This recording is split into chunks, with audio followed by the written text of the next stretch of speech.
Evan Whitmore believed cheating was harmless. He told himself it didn't matter because he still came home, because he paid the bills, because his wife never complained. For an entire year, Evan lived two lives, one built on respectability, the other on indulgence. And every time he walked through his front door, he felt untouchable.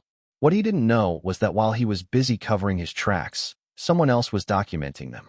This is not a story about shouting matches or dramatic confrontations. It's about a man who came home one morning expecting breakfast, and instead found silence, paperwork, and the beginning of a downfall so complete that by the end, even his name would disappear. Because sometimes revenge isn't loud. Sometimes it's strategic. Sometimes it waits. And sometimes, by the time you realize it's happening, everything you thought you owned, your job, your money, your future, is already gone. Stay with me. Because this man thought he was cheating his wife. In reality, he was signing his own exit. Evan Whitmore had the kind of smile that closed deals and opened doors. At 41, his life looked like something out of a luxury magazine spread.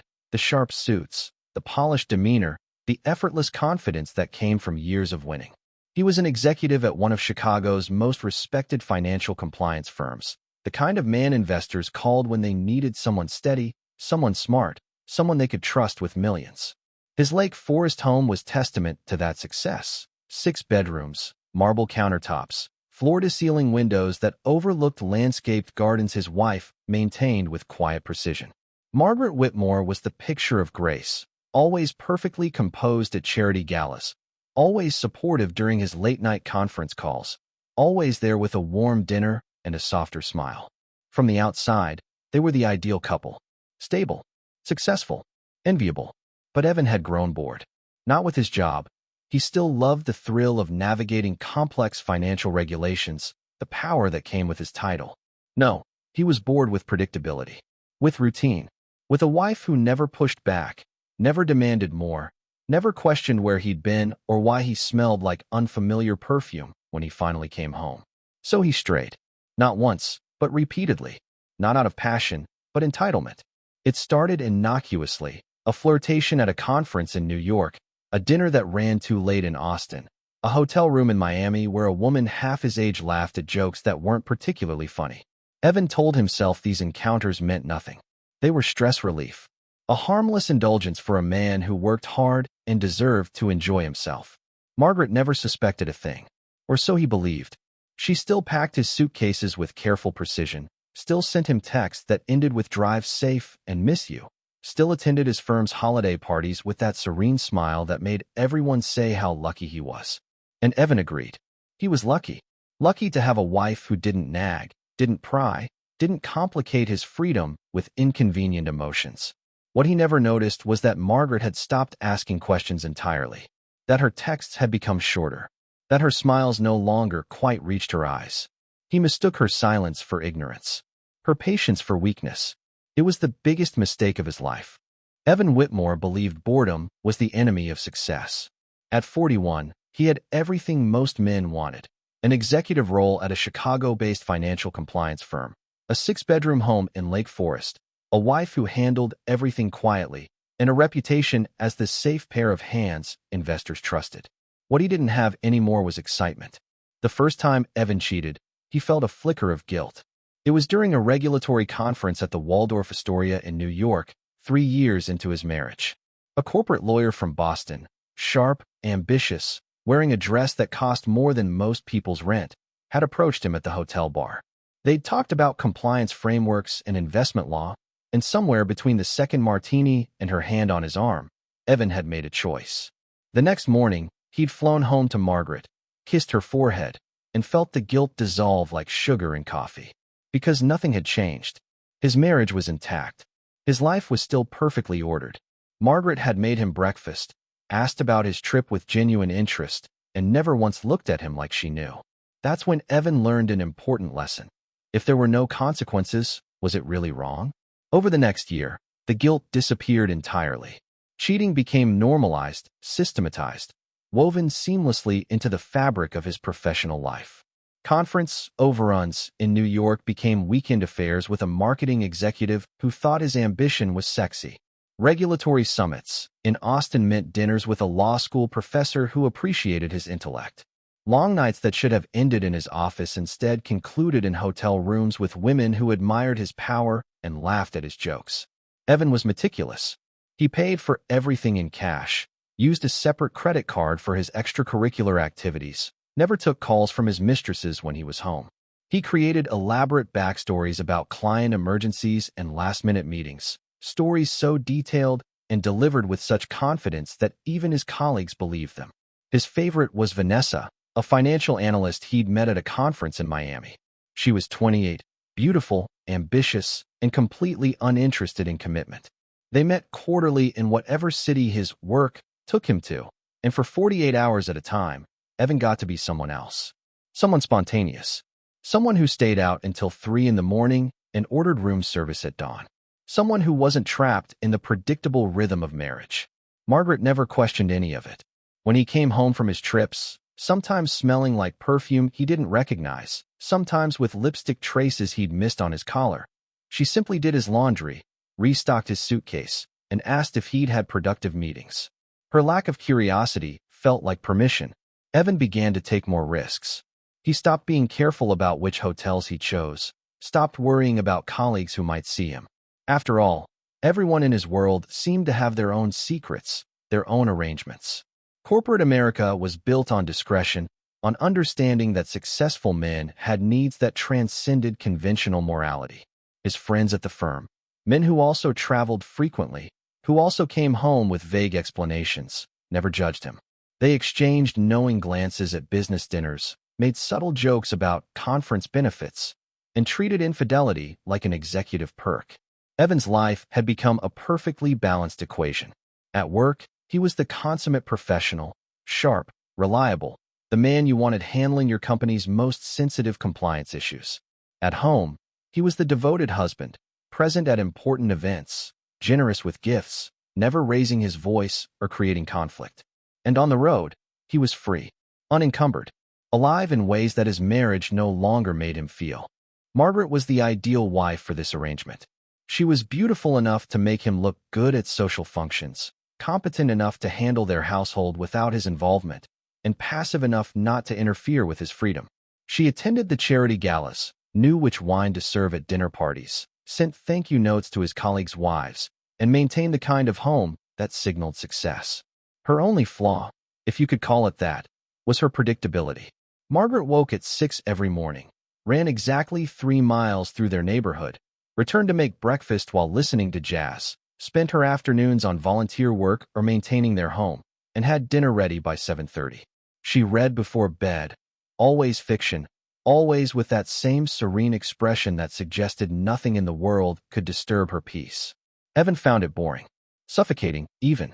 He needed the chaos of his affairs, the thrill of sneaking around, the validation of women who desired him without obligation, the rush of living dangerously. Margaret's consistency felt like death by routine, a slow burial under the weight of domesticity. What he never considered was that consistency could also be strategy, that a woman who never reacted might simply be a woman who was carefully watching. That predictability could be the perfect cover for something far more calculated. On his 40th birthday, Margaret had thrown him a surprise party. She'd invited everyone, colleagues, clients, neighbors, friends from college. The house had been transformed into something out of a magazine, every detail perfect. And when Evan had walked through the door to shouts of surprise, Margaret had been there with that gentle smile, that soft kiss on his cheek, that whispered happy birthday, love that made him feel like the luckiest man alive.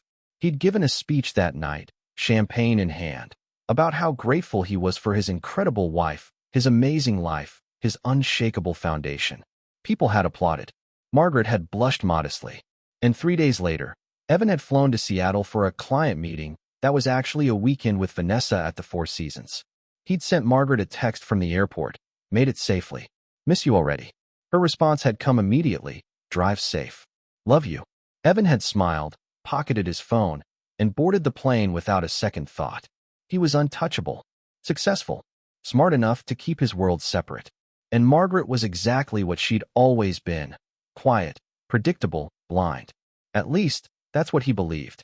The year of secrets started with small lies and built into an architecture so elaborate that Evan sometimes forgot which story he'd told to whom. January began with a compliance training in Dallas that was actually a long weekend with Vanessa. February brought an investor roadshow through California that concluded with 2 nights in a Napa Valley bed and breakfast with a venture capitalist named Simone. March was supposed to be quiet, but when a former colleague invited him to Austin for what she called a reunion, Evan fabricated an emergency regulatory consultation and flew south without hesitation. Each time, Margaret accepted his explanations without question. Each time, he came home to a clean house, fresh laundry, and a wife who asked about his trip with what seemed like genuine interest. Each time, Evan felt more invincible. His technique had become flawless. He booked hotels under his middle name, used a credit card linked to an account Margaret didn't monitor, never posted on social media during his affairs, and always bought his mistresses gifts that couldn't be traced. Meals, experiences, nothing with receipts that might accidentally end up in the wrong place. He'd learned to shower twice, once before leaving the hotel, once after arriving home, and kept a spare set of clothes in his car for emergencies. He varied his perfume excuses. Colleagues who hugged too enthusiastically, crowded conference rooms, accidentally brushing past servers at restaurant events. Margaret accepted every explanation with that same calm nod. The lies became so natural that Evan barely registered them as deception anymore. They were simply part of his professional narrative, no different than exaggerating his role in closing a deal or taking credit for a junior associate's analysis. Everyone in his world bent the truth when convenient. He was just better at it. Vanessa remained his primary distraction. She was different from the others, less interested in his money, more interested in the game itself. She never asked him to leave Margaret, never demanded more time than he could give, never created drama. Their relationship was transactional in the best possible way. They met, they enjoyed each other, they returned to their separate lives without complications. "You know what I appreciate about you?" Vanessa had said during their April meeting in Boston. They were at a boutique hotel in Back Bay, post-sex and post-brunch, and she was lying across the bed with her laptop open, responding to work emails while wearing nothing but one of his dress shirts. You don't pretend this is something it's not.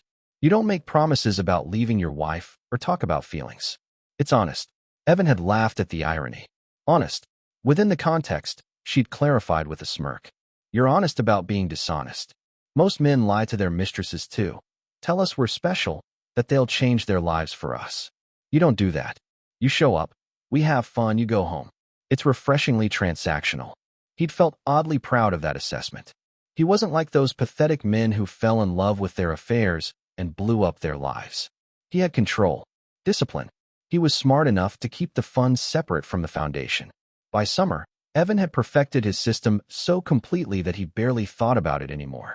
A text from Vanessa suggesting Miami would trigger an automatic search for upcoming conferences in Florida.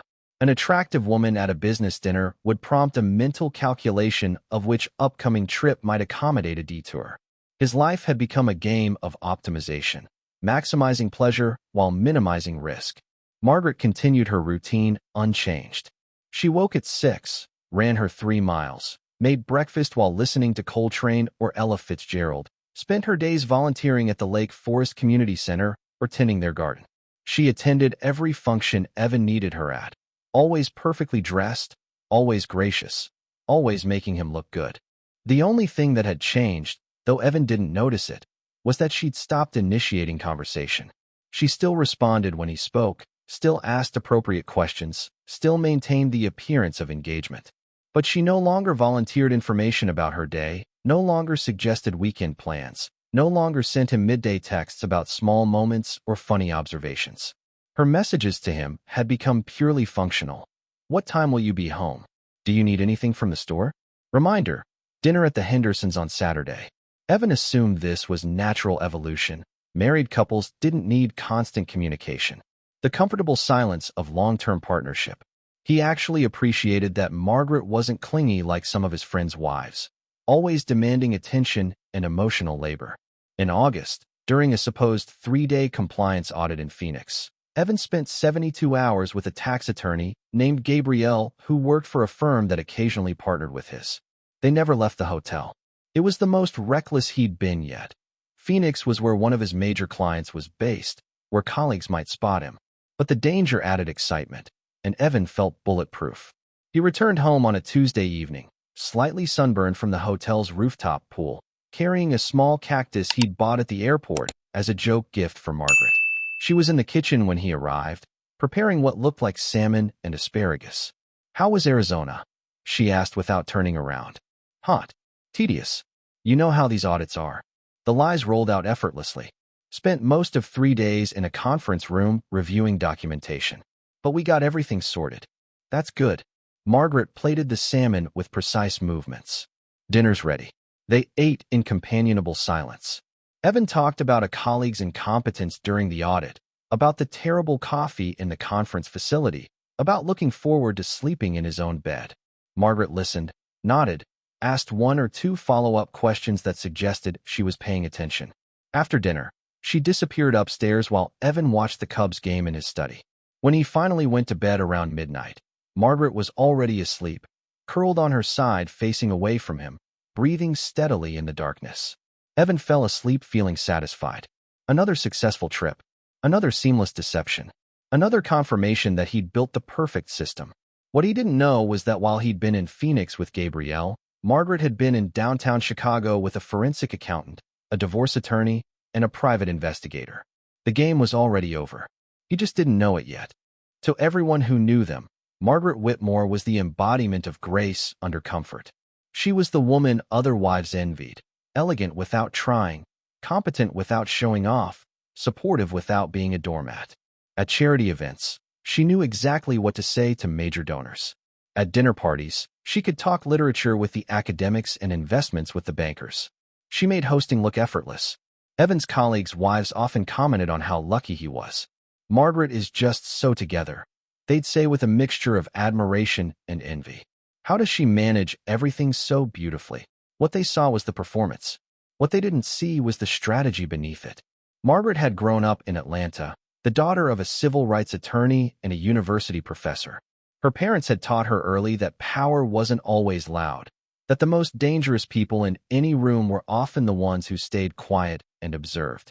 Her father had won impossible cases not by shouting, but by building airtight arguments that left opponents with nowhere to go. Her mother had navigated academic politics by never showing her hand until she'd already secured the votes. Margaret had learned those lessons well. When she'd met Evan at a fundraiser 9 years ago, she'd been drawn to his ambition, his intelligence, his seemingly unshakable confidence. He'd pursued her aggressively: flowers, dinner reservations at impossible restaurants, weekend trips to places she'd only read about. He'd made her feel chosen, special, like she was the only woman in the world who could keep up with him intellectually. The first 3 years of their marriage had been good. Not perfect. Evan worked long hours and traveled frequently, but solid. They'd built a life together in Lake Forest, planned for the future, talked about children they might have once his career stabilized. Margaret had believed they were partners, that the foundation they were building was real. Then small things started changing. Evan became more distant, more distracted. His business trips grew longer and more frequent.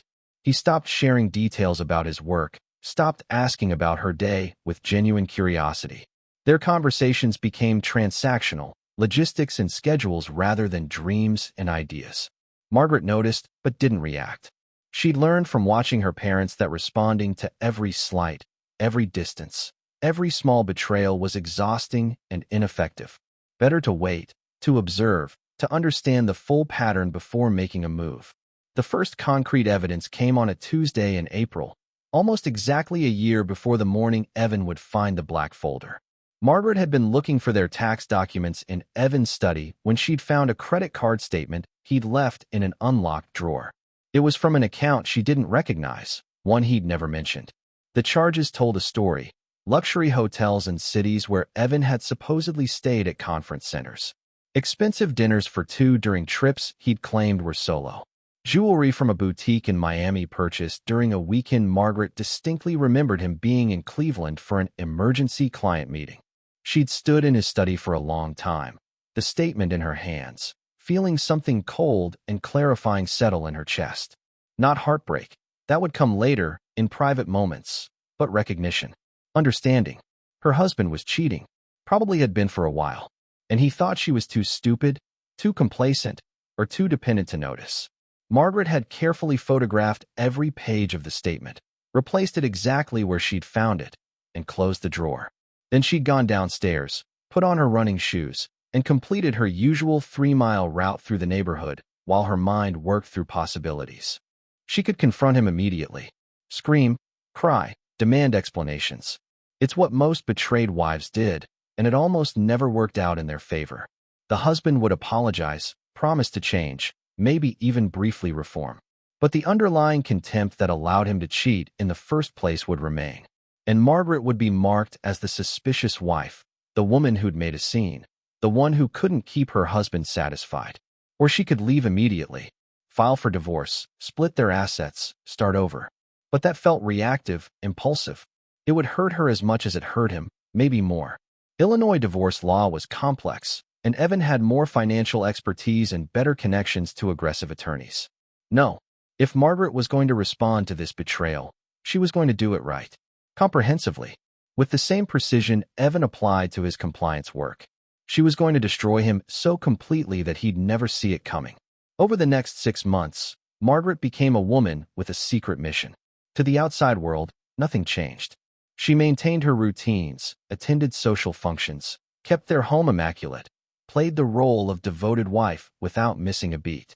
She even increased her outward affection, more texts, more questions about his trips, more enthusiasm about his work. Evan, predictably, interpreted this as confirmation that she suspected nothing, that he was safe. But behind the scenes, Margaret was building a case. She hired a private investigator named Thomas Reeves, a former FBI agent who specialized in corporate and domestic investigations. She instructed him to document everything: photos, videos, witnesses, receipts, hotel records. Anything that would prove infidelity with multiple partners over an extended period. She met with a forensic accountant named Patricia Chun, who had a reputation for finding hidden assets in complex financial arrangements. Patricia agreed to analyze Evan's finances, looking for secret accounts, undisclosed income, tax irregularities, anything that might be useful leverage or evidence of financial misconduct. Most importantly, Margaret hired Catherine Brennan, a divorce attorney whose track record included some of Chicago's most brutal separations. Catherine specialized in representing women whose husbands underestimated them, and she approached every case like warfare. She and Margaret met weekly at a discreet coffee shop in Evanston, building a strategy that would leave Evan with nothing. The key, Catherine explained during their first meeting, is that he can't know you know. The moment he realizes you're preparing to leave, he'll start moving assets, building his own case, preparing defenses. You need him to feel safe right up until the moment we strike. Margaret understood perfectly. She'd grown up watching her father cross-examine witnesses who thought they were smarter than everyone in the courtroom. The best victories came from letting your opponent underestimate you until it was too late to recover. So Margaret played the predictable wife, the woman who never questioned, never pushed back, never suspected a thing. And while Evan was busy perfecting his lies and enjoying his freedom, Margaret was building the cage that would trap him. The first sign that something was wrong came on a Tuesday morning in October, almost exactly 1 year after Margaret had found the credit card statement. Evan had been in San Francisco for what was supposed to be a 3-day regulatory conference. In reality, he'd spent most of the time with Vanessa, who had coordinated a work trip of her own to match his schedule. They'd stayed at the St. Regis, ordered obscene amounts of room service, and barely left the hotel. It had been exactly the kind of escape Evan craved. No responsibilities, no routine, no reminders of his real life. On the final morning, Vanessa had flown back to Boston while Evan prepared for his own departure. But his afternoon meetings in San Francisco had been canceled last minute. The client had a family emergency, which meant Evan could catch an earlier flight home. He'd texted Margaret the good news: client canceled. Catching the 11 a.m. flight. Should be home by 7. Her response had been immediate: safe travels. The flight had been smooth, giving Evan time to catch up on emails and mentally prepare for his return to reality. He'd slept well in San Francisco, felt energized in ways he rarely did at home. The weekend with Vanessa had reminded him why he maintained this double life. because the alternative was suffocating domesticity.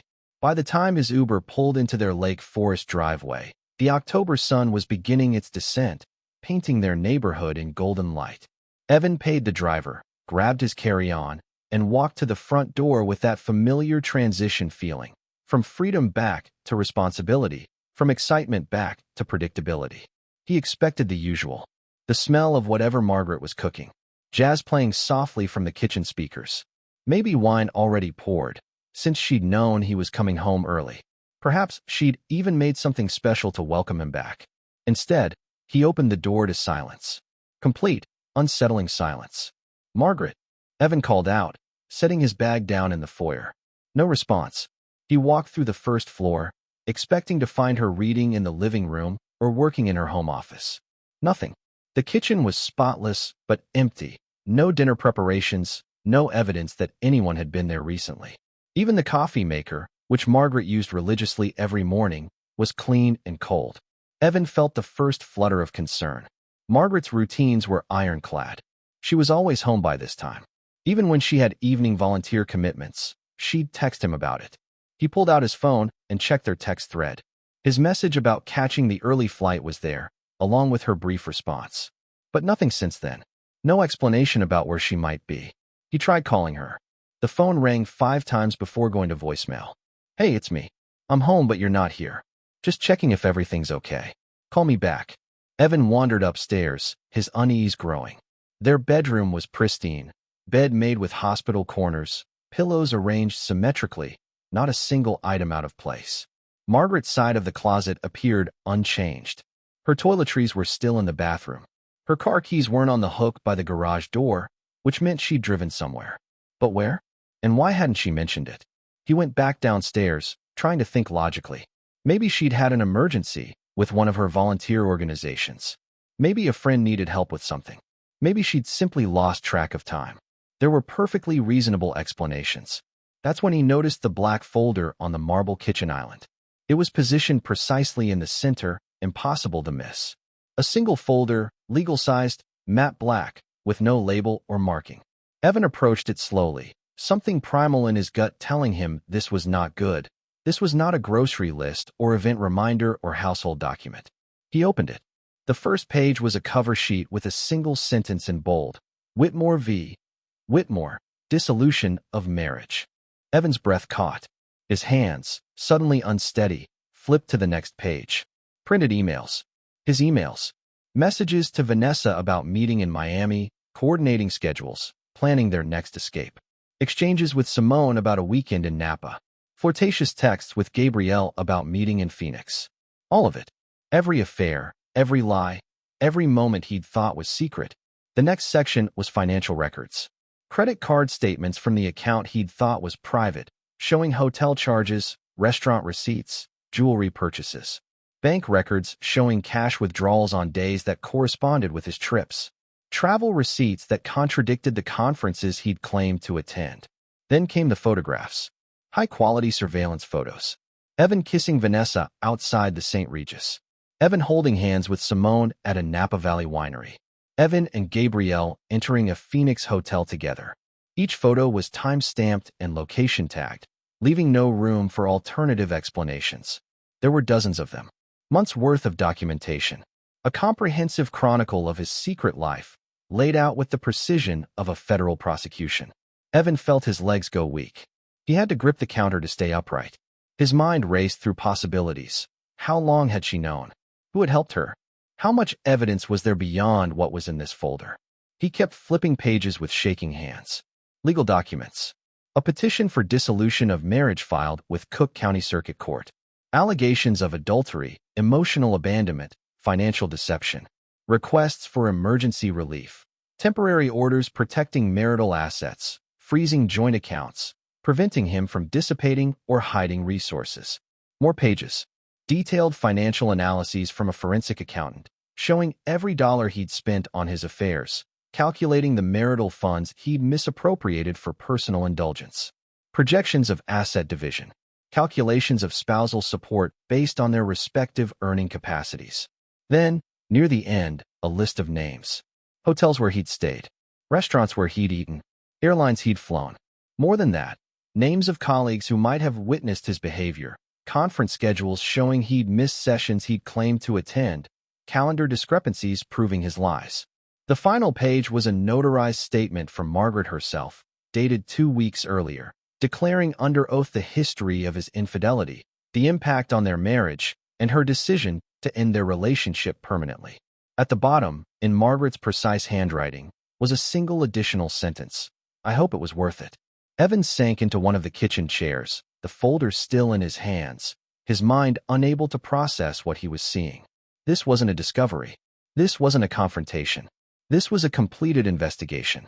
Margaret hadn't just found out about his affairs. She'd documented them methodically, built an airtight case, and initiated legal proceedings before he'd even known she suspected anything. He'd been so careful, so meticulous about covering his tracks. How had he missed this? Then a more terrifying thought hit him. What else had he missed? What other preparations had Margaret made while he'd been busy feeling invincible? Evan sat alone in his empty, silent house, surrounded by evidence of his own betrayal, and finally understood what real fear felt like. Evan called Margaret 17 times that first night. Every call went straight to voicemail. He texted her, first confused, then pleading, then angry. No response. It was like she'd disappeared from the earth, taking with her any possibility of explanation or negotiation. By midnight, Evan had read through the entire black folder 3 times, each reading revealing new horrors he'd missed before. The level of detail was staggering. Margaret hadn't just proven he'd cheated. She'd documented the financial impact, the pattern of deception, the systematic way he'd prioritized his affairs over their marriage. Sleep was impossible. Evan spent the night in his study, drinking scotch and trying to figure out his next move. He needed to talk to an attorney, obviously. He needed to understand what these emergency motions meant, what rights he still had, what defenses he could mount. At 7 in the morning, he called his lawyer, Brent Morrison, a guy he'd gone to law school with who now handled corporate litigation. Brent listened to Evan's panicked explanation, asked a few clarifying questions, and then delivered news that made Evan's stomach drop. You need a family law attorney, not me. But based on what you're describing, Evan, she's already several steps ahead. If she's filed emergency motions and they've been granted, and given the evidence you're describing, they probably have been. You're looking at frozen accounts, restricted access to marital funds, maybe even temporary support orders. You need representation immediately. Brent gave him 3 names. Evan called the first one, David Kaczynski, a divorce attorney with a reputation for aggressive tactics, and scheduled an emergency consultation for that afternoon. In the meantime, Evan decided to check his accounts. Maybe Margaret was bluffing about the financial freezes. Maybe those were just threats meant to scare him. He logged into their primary joint checking account. Account restricted, court order. He tried their savings account. Same message. He tried the investment account where they kept their liquid assets. Restricted, restricted, restricted. Evan's hands trembled as he checked his personal credit cards. 3 of them were maxed out, not by him, but by automatic payments and subscriptions he'd forgotten about, now unable to be paid from his frozen accounts. His corporate card was fine, but that was only for work expenses. His secret credit card, the one he'd used for his affairs, had been canceled.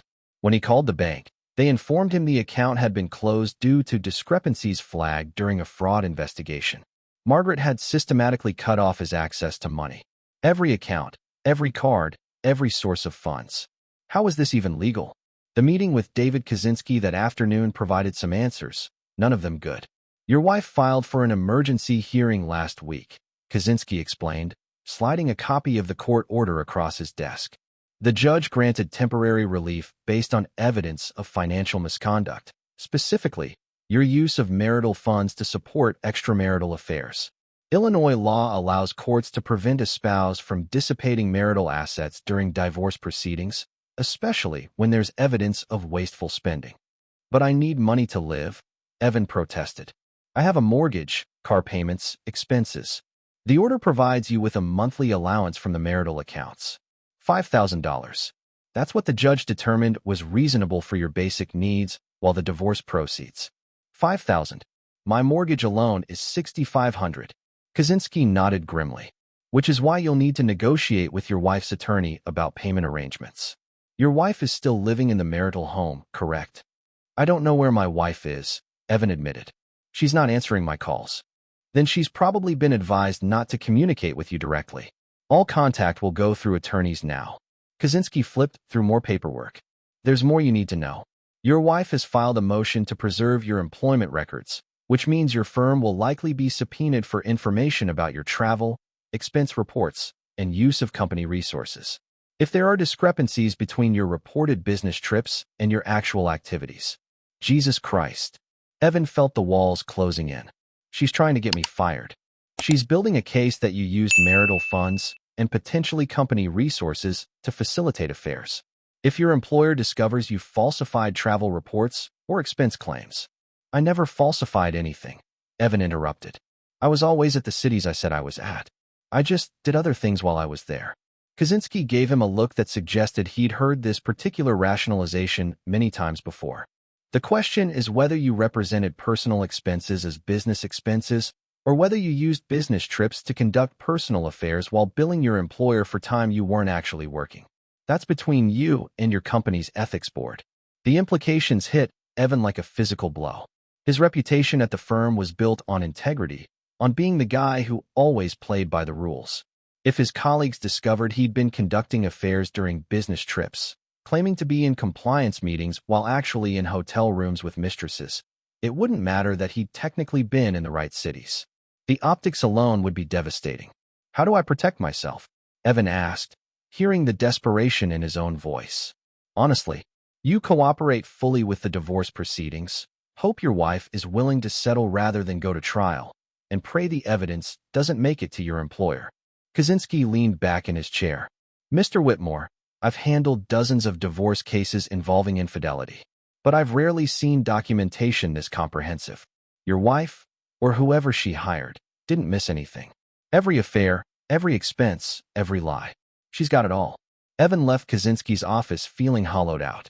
He sat in his car in the parking garage for 20 minutes, trying to process the magnitude of what was happening. His marriage was over, that much was clear. But Margaret wasn't just leaving him. She was systematically dismantling his entire life. He tried calling her one more time. Voicemail. He left a message, trying to keep his voice steady. Margaret, please. We need to talk. Whatever I did, whatever you think happened, we can work this out. Please just call me back. She never did. That night, Evan returned to his empty house and found a new envelope on the kitchen counter. Inside was a notice that Margaret's attorney had scheduled a deposition for the following week. Evan would be required to testify under oath about his affairs, his finances, and his use of marital assets. Also in the envelope, a list of witnesses Margaret's legal team intended to call. Vanessa, Simone, Gabrielle, hotel staff who'd seen him checking in with different women, colleagues who'd noticed inconsistencies in his schedules. Margaret was going to drag every detail of his secret life into the light, and there wasn't a damn thing he could do to stop it. The email from Human Resources arrived on a Thursday morning, 2 weeks after Evan had found the black folder. The subject line was innocuous, mandatory meeting, ethics review. But Evan knew immediately what it meant. Margaret had made good on her implicit threat. Someone at his firm now knew. The meeting was scheduled for that afternoon with Gloria Hendricks, the firm's chief ethics officer, and 2 members of the executive committee. Evan spent the morning trying to prepare, trying to figure out what he could say that wouldn't make everything worse. The conference room on the 43rd floor had floor-to-ceiling windows overlooking Lake Michigan. Evan had always loved this view. It made him feel powerful, important, part of something bigger than himself. Now it just reminded him how far he had to fall. Gloria Hendricks was in her 60s, a woman whose entire career had been built on corporate compliance and ethical conduct. She didn't waste time on pleasantries. Mr. Whitmore, we've received documentation suggesting that during business travel on behalf of this firm, you may have engaged in personal activities that were not disclosed on your expense reports and timesheets. We need to understand the nature and extent of these activities. They knew. Evan could see it in their faces, the disapproval, the disappointment, the calculation of how much damage he'd done to the firm's reputation. He tried to mount a defense. I was always at the locations I reported. Every conference I attended, every client meeting, those were all real. What I did during my personal time that was billed to clients as work hours. Gloria interrupted. Mr. Whitmore, we've compared your expense reports with your calendar entries and with actual conference attendance records. There are significant discrepancies. Conferences you claimed to attend but didn't. Client meetings that never appeared on the client's calendars. Hotel stays that extended beyond business necessities. One of the executives, James Corrigan, a man Evan had worked with for 8 years, slid a document across the table. This is from your San Francisco trip last month. You billed 42 hours of client work over 3 days. But according to our client, you had exactly 1 2-hour meeting with them, which you left early. Evan felt sweat forming on his back. I was doing research, preparing materials. In a hotel room registered to a woman who doesn't work for our firm or any of our clients. Gloria's voice was steady, professional, devastating. Mr. Whitmore, we're not interested in your personal relationships. But when you bill clients for time you're not working, when you charge the firm for expenses that were personal in nature, when you misrepresent your activities while representing this company, those are ethics violations. Those are potentially fraudulent billing practices. The meeting lasted 90 minutes. By the end, Evan understood that his career at the firm was over. They gave him 2 options: resign immediately with a neutral reference, or face a formal investigation that would likely result in termination for cause and possible referral to the Illinois Attorney Registration and Disciplinary Commission. He chose resignation. What choice did he have? They gave him until the end of the day to clear out his office. Security would escort him from the building. His email would be deactivated immediately. His name would be quietly removed from the firm's website and marketing materials. 16 years of work, gone in an afternoon. Evan packed his personal items into a banker's box while a security guard watched from the doorway. His colleagues avoided eye contact as he walked past their offices. The whispers had already started. He could feel them spreading through the floor like wildfire. Everyone would know by tomorrow. The infidelity, the lies, the disgrace. His professional reputation, the thing he'd valued most, the thing he believed made him untouchable, was destroyed. The social exile happened faster than Evan expected. Within days, he noticed the changes. Friends stopped responding to his texts. Invitations to social events dried up. His regular golf foursome suddenly had schedule conflicts every week.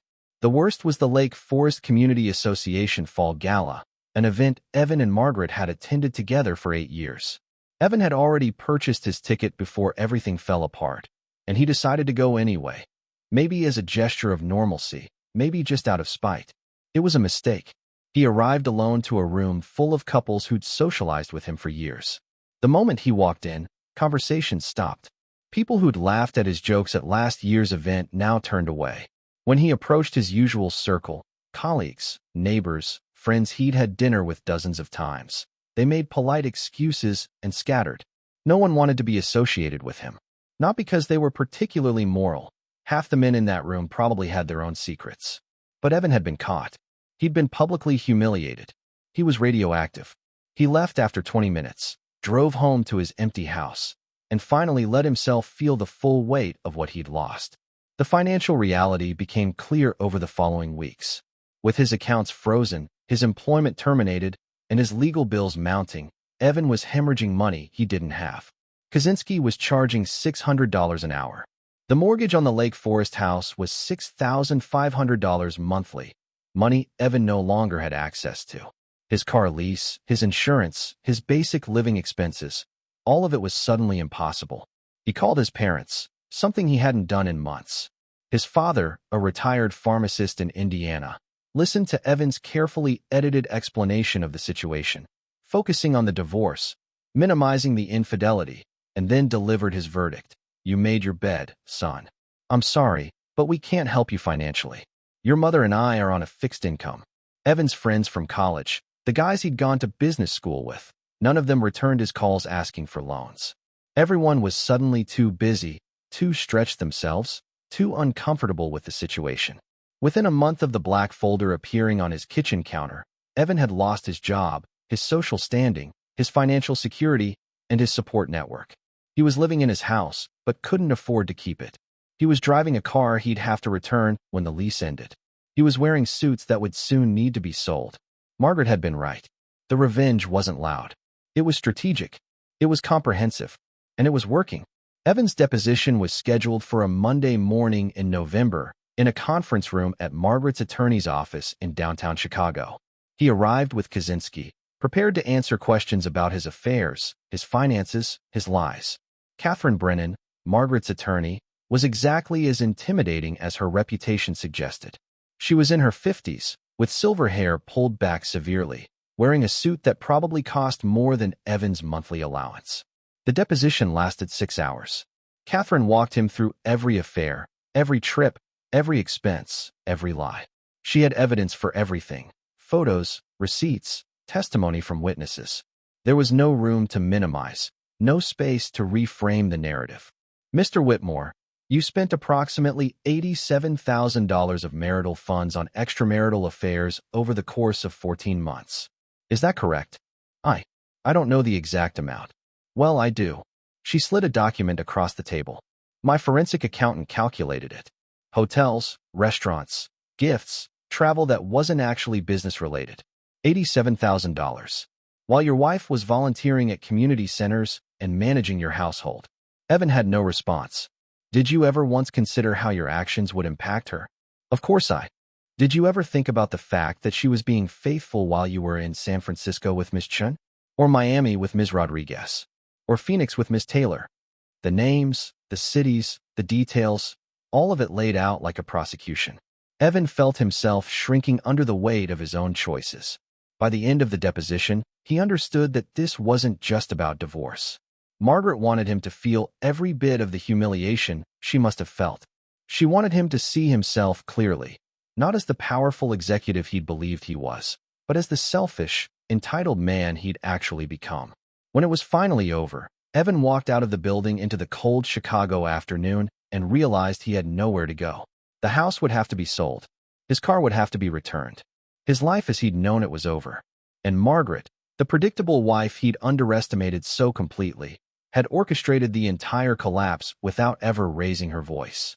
Desperation has a way of making men reach for exits they've already burned. By December, 3 months after finding the black folder, Evan had lost nearly everything. The Lake Forest house was in foreclosure proceedings. His car had been repossessed.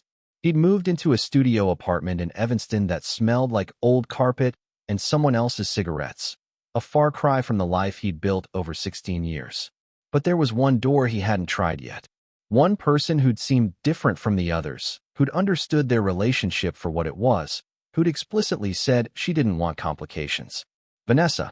She'd always been pragmatic about their affair. She'd never asked for more than he could give, never created drama, never made demands. Maybe she'd be willing to help him now, not financially, but emotionally. Maybe she'd understand that people made mistakes, that his marriage ending didn't have to mean their connection ended too. He knew where she lived. He'd been to her Boston apartment twice during their affair, a modern high-rise in the Seaport district with waterfront views and minimalist furniture that probably cost more than his monthly allowance. Vanessa was successful in her own right, a senior analyst at a private equity firm with the kind of career trajectory that didn't need a man's money. Evan booked a bus ticket to Boston.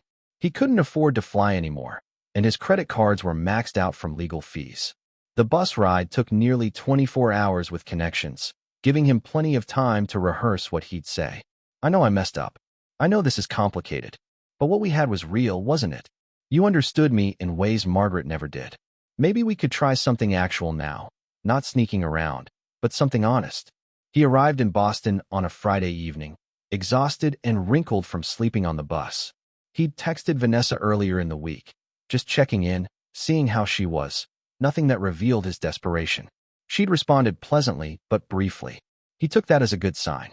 Her building had a doorman now, a security feature that hadn't existed during his previous visits. Evan tried calling Vanessa from the lobby. No answer. He tried again. Still nothing. Finally, he convinced the doorman to buzz her apartment. There's an Evan Whitmore here to see you, the doorman said into the intercom. A long pause. Then Vanessa's voice, crackling through the speaker. I'm not available. Ms. Chun, he says it's important. Tell him I'm not available. And I'd prefer if he didn't come to my building again. The doorman turned to Evan with an apologetic expression that didn't quite mask his judgment. You heard the lady. Evan stood in that pristine lobby, Marble floors, modern art on the walls, everything expensive and exclusionary, and felt the last door close. He tried calling Vanessa from his hotel room that night. She didn't answer. He sent a text. "Please, I just need to talk. 5 minutes. I know I should have been honest from the beginning about what was happening with my marriage, but..." Her response came an hour later. "Evan, I thought our arrangement was clear. We were two adults having fun with no strings attached. You're going through a divorce, and I'm sorry about that, but I'm not interested in being part of your life outside of what we agreed to. Please don't contact me again." The words shouldn't have hurt. After all, Vanessa was just saying what she'd always implied. But Evan had convinced himself that their connection was deeper than that she'd seen something in him worth keeping. He'd been wrong. Again. Over the next 2 weeks, Evan tried reaching out to the other women he'd been involved with. Not all of them. He had some dignity left, but the ones he'd felt genuine chemistry with, the ones who'd seemed to enjoy his company beyond just the physical. Simone, the venture capitalist from Napa Valley. She blocked his number after one text. Gabrielle, the tax attorney from Phoenix. She responded with a brief message. "Your wife's attorney contacted me for a deposition. I can't have any contact with you. Please lose my number." The woman from Austin whose name he'd honestly forgotten. He couldn't even find her contact information anymore. Each rejection was a small death. Not because Evan was in love with any of them, but because they represented a version of himself he believed was real, the charming, successful man who could have whatever he wanted. Now he understood the truth. They'd been with him because the situation was convenient, because he had resources and status, because the affair was exciting and uncomplicated. Without those things, he was just another middle-aged man with a failed marriage and questionable judgment. Christmas came and went. Evan spent it alone in his studio apartment, eating takeout Chinese food and ignoring calls from his mother. He couldn't bear to hear the disappointment in her voice, couldn't handle another conversation about how he'd thrown away a good life. Margaret, according to social media posts he tortured himself by viewing, spent the holiday with friends in Charleston. She looked happy, relaxed, free. There were photos of her laughing at a dinner party, walking on the beach, raising a champagne glass with people Evan didn't recognize. She'd moved on. Completely. While Evan was drowning, Margaret was thriving. It was the most devastating thing he could have seen, because it confirmed what he'd spent months trying to deny. She didn't need him. She'd never needed him. The life she'd built with him had been a choice, one she'd been perfectly capable of walking away from the moment he proved himself unworthy. Evan had believed he was the center of their marriage, that Margaret's world revolved around him, that her identity was tied to being his wife. He'd thought leaving her would destroy her, that she'd fall apart without him. Instead, she'd been the one to leave. And she hadn't just survived, she'd flourished. By January, Evan had accepted a job, if you could call it that, as a junior analyst at a small compliance consultancy in Milwaukee. It paid $68,000 a year, a fraction of what he'd made at his previous firm. The work was tedious, the office was depressing, and his new colleagues treated him with polite distance, like they could sense his desperation. He shared an apartment with a 24-year-old grad student who played video games until 3 in the morning. He rode the bus to work. He bought generic groceries. He wore the same 3 suits on rotation until they started showing wear. This was his life now. This was what was left after the collapse. Sometimes, late at night, when he couldn't sleep, Evan would think about that Tuesday morning when he'd come home early from San Francisco. If he could go back, would he do anything differently? Would he have been faithful, or just more careful? He didn't know. And that uncertainty, that fundamental lack of understanding about who he really was, might have been the worst consequence of all. The divorce was finalized on a gray morning in March, almost 6 months after the black folder had appeared on Evan's kitchen counter. Evan signed the papers in David Kaczynski's office, alone. Margaret signed hers separately, through her attorney. They never saw each other during the entire process. The settlement was everything Catherine Brennan had threatened it would be. Margaret got the Lake Forest house, which she immediately sold for $2.1 million. She got 70% of their joint investments and retirement accounts. She got the car Evan had loved, the one he'd already lost to repossession.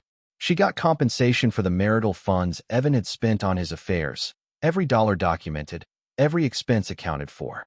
Evan got debt. Lots of it. Legal fees, tax obligations, and the requirement to pay Margaret $3,800 monthly in temporary maintenance for 2 years while she transitioned to self-sufficiency. A legal fiction, since Margaret had never actually needed him financially. But more than the financial devastation, the divorce documents revealed something Evan hadn't fully processed until he saw it in writing: who Margaret actually was. The Margaret he'd married, or thought he'd married, was a woman who stayed home, who volunteered, who made everything easy. The Margaret who destroyed him was someone completely different. Someone strategic, patient, and devastatingly competent. In the months after the divorce was finalized, Evan became mildly obsessed with understanding how he'd been so wrong about her. He started piecing together details he'd missed, conversations he'd dismissed, moments when Margaret had been showing him exactly who she was while he'd been too self-absorbed to notice. He remembered a dinner party early in their marriage where a prominent attorney had been discussing trial strategy. Margaret had asked intelligent questions about witness preparation and evidence presentation. Evan had tuned out the conversation, assuming it was just polite dinner party chatter. Now he understood she'd been learning. He remembered Margaret mentioning that she'd taken a financial analysis course through Northwestern's continuing education program. He'd thought it was a hobby, something to fill her time. Now he realized she'd been preparing to understand their assets better than he did. He remembered her volunteering at a legal aid clinic, something he'd considered quaint. Now he wondered how many attorneys she'd networked with, how many connections she'd built while he'd been busy dismissing her activities as inconsequential. The woman he'd underestimated had been building capabilities the entire time. Not because she'd been planning to leave. Margaret's attorney had been clear that she'd loved Evan genuinely, that the divorce was a response to his betrayal, not a premeditated plan. But she'd maintained her own competence, her own network, her own identity separate from him. She'd never needed him to function. She'd chosen to be with him. And when he'd proven unworthy of that choice, she'd had the resources, intellectual, financial, social, to walk away completely. Through mutual acquaintances and social media, Evan learned that Margaret had moved to Charleston permanently. She'd bought a historic townhouse in the French Quarter, joined several nonprofit boards, and become part of a social circle that included artists, professors, and entrepreneurs. In photos, she looked different, softer somehow, more relaxed. She wore brighter colors. She smiled more easily. She'd started a consulting business helping other women navigate divorce, particularly women whose husbands controlled the finances. She taught workshops on financial literacy, asset protection, and recognizing red flags in relationships. She'd turned her experience into expertise, her pain into purpose. Evan found an interview she'd done with a Charleston lifestyle magazine. The interviewer had asked about her dramatic life change, and Margaret had been characteristically measured in her response. "I spent years building a life with someone I thought I knew. When I realized I'd been wrong about who he was, I had a choice. I could fall apart, or I could recognize my own strength. I chose strength. Not because I'm exceptional, but because that's what any woman should be able to do. We shouldn't need permission to be competent. We shouldn't need a man to validate our worth." The interview continued. "What would you say to women who are in similar situations? Document everything. Trust your instincts. Build your own skills and networks. Don't wait for someone to betray you to become capable of surviving without them. And understand that leaving, whether because of infidelity or simply because you've grown apart, isn't failure.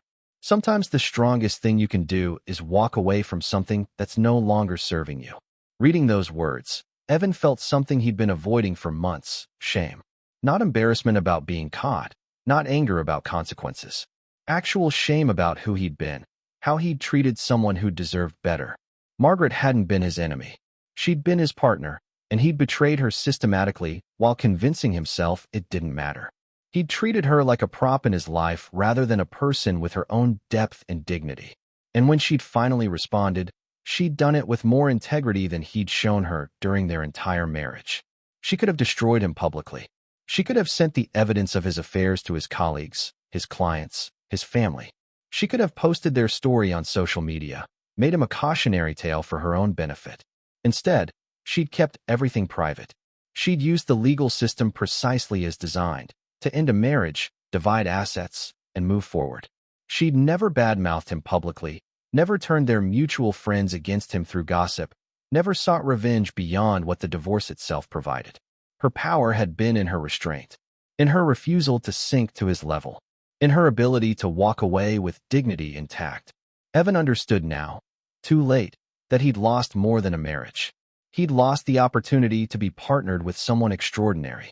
Margaret had been offering him a real partnership, and he'd treated it like an accessory to his more important life. She'd been the woman he never knew, and now he never would. 3 years after the divorce, Evan was sitting in his small Milwaukee apartment when he saw the announcement. Margaret had remarried. He found out through social media, not because he was invited, not because anyone told him, but because someone from their old Lake Forest circle had posted congratulations on Facebook. Evan clicked through to Margaret's profile, which he'd checked periodically over the years like picking at a scab. The photos showed Margaret in Charleston, radiant in an elegant white dress, standing beside a man Evan didn't recognize. He was older, maybe 50, with silver hair and an easy smile. The caption identified him as Dr. James Hartwell, a professor of American history at the College of Charleston. The wedding had been small, close friends and family only, held in the garden of Margaret's Charleston townhouse. In the photos, Margaret looked genuinely happy. Not the performance happiness she'd maintained during the difficult years of their marriage, but something authentic, something earned. Evan scrolled through the comments. Congratulations from people he'd once known, from Margaret's new Charleston friends, from her family.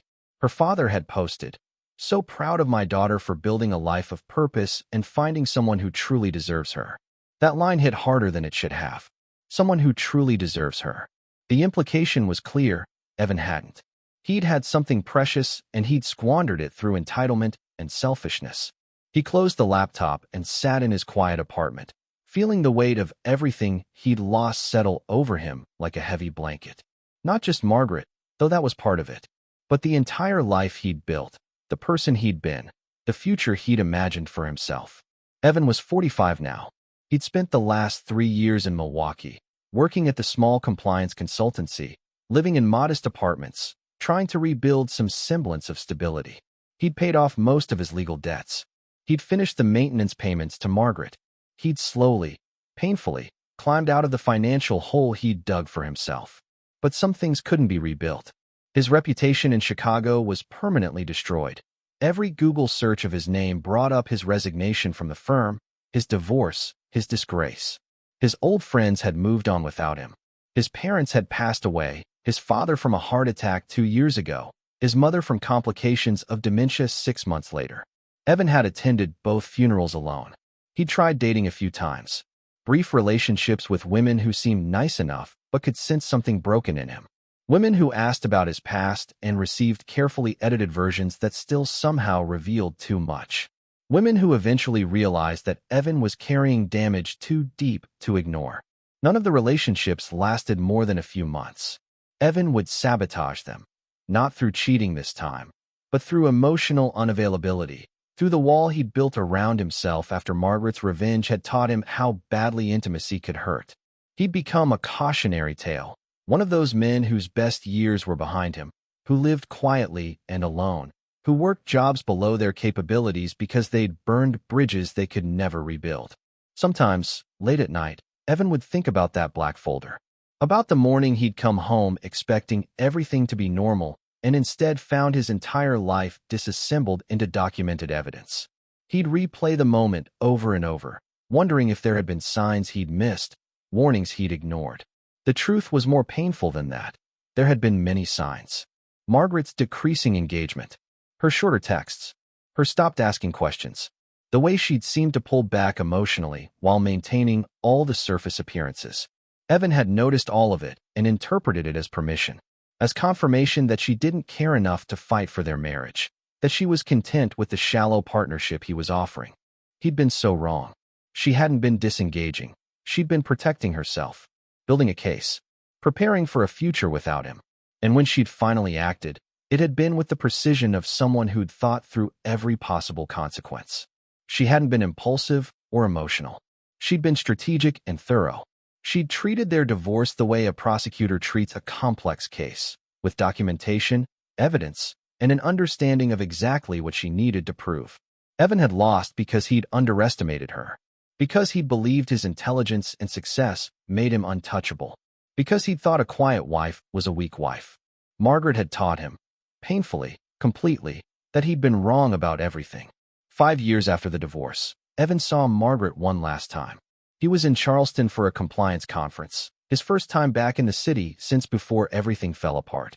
He'd known she lived there, but Charleston was big enough that he'd assumed he could avoid her. He saw her in a coffee shop on King Street. She was with her husband, the history professor, and another couple. They were laughing about something, relaxed and comfortable in that way long-term friends are. Margaret looked older.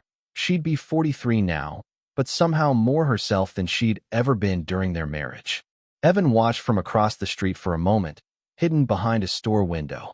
He could have walked over, said hello, attempted some kind of closure. But what would he say? I'm sorry I ruined what we had. I'm sorry I didn't appreciate you. I'm sorry I was too arrogant to see what I was destroying. None of it would matter. Margaret had moved on. She had a new life, a new partner, new friends who knew her as someone other than Evan Whitmore's ex-wife. She'd rebuilt completely, while Evan was still living in the rubble of his own choices. He turned away and walked back to his hotel. They would never speak again. That chapter was closed, and Margaret had been the one to close it with finality. The silence between them would stretch for the rest of their lives. Not because of anger or bitterness, but because there was simply nothing left to say. Evan had been erased from Margaret's story. And in the end, that was the most complete revenge of all. The end.